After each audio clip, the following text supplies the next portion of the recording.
Ce dimanche 2 avril, les Parisiens sont invités à se rendre aux urnes pour donner leur opinion sur le maintien ou non des trottinettes électriques en libre service.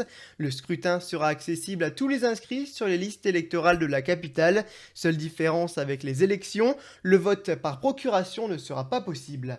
Quel est votre point de vue sur la question? Faut-il maintenir ce moyen de transport? Je suis allé à votre rencontre. Moi je suis un peu plutôt contre, et puis moi je trouve qu'il faut vraiment mettre en place un système de permis pour les gens qui utilisent les trottinettes, parce que parfois je vois le feu rouge et les gens ils passent, ça gêne quoi, et c'est dangereux pour les gens quoi. Moi je suis pour parce que je trouve que quand même c'est utile et bon, même si c'est un peu cher et tout, au moins il y a des gens qui s'en servent. C'est important de les laisser, même si des fois elles sont un peu en vrac et partout, je pense que ça va. Moi je suis pour personnellement. Après je pense qu'il faudrait réglementer les choses. On peut voir que la mairie de Paris met en place des pistes cyclables, donc retirer des trottinettes électriques ce serait un peu ridicule. Depuis l'organisation du vote, les opérateurs des trottinettes électriques et la mairie de Paris s'opposent.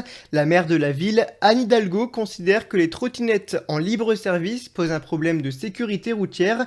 De leur côté, les sociétés Lime, Dot et Thiers ont fait appel à des influenceurs, notamment sur TikTok, pour inciter les jeunes à voter pour que les trottinettes puissent rester accessibles.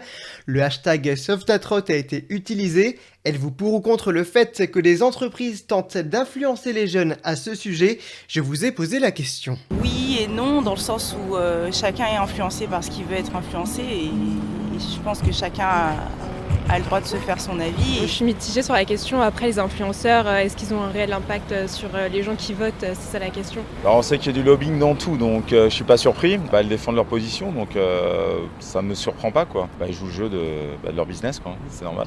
C'est dans l'air du temps, influencer les jeunes sur des sujets où à mon avis ils ont pas trop leur mot à dire. Non, un jeune qui n'a pas d'expérience de la route et lui demander ce qu'il en pense, c'est comme demander à un étudiant ce qu'il pense des réseaux de crèches pour enfants. Dimanche, 203 bureaux de vote seront ouverts entre 9h et 19h. Anne Hidalgo a assuré qu'elle suivra l'avis des habitants.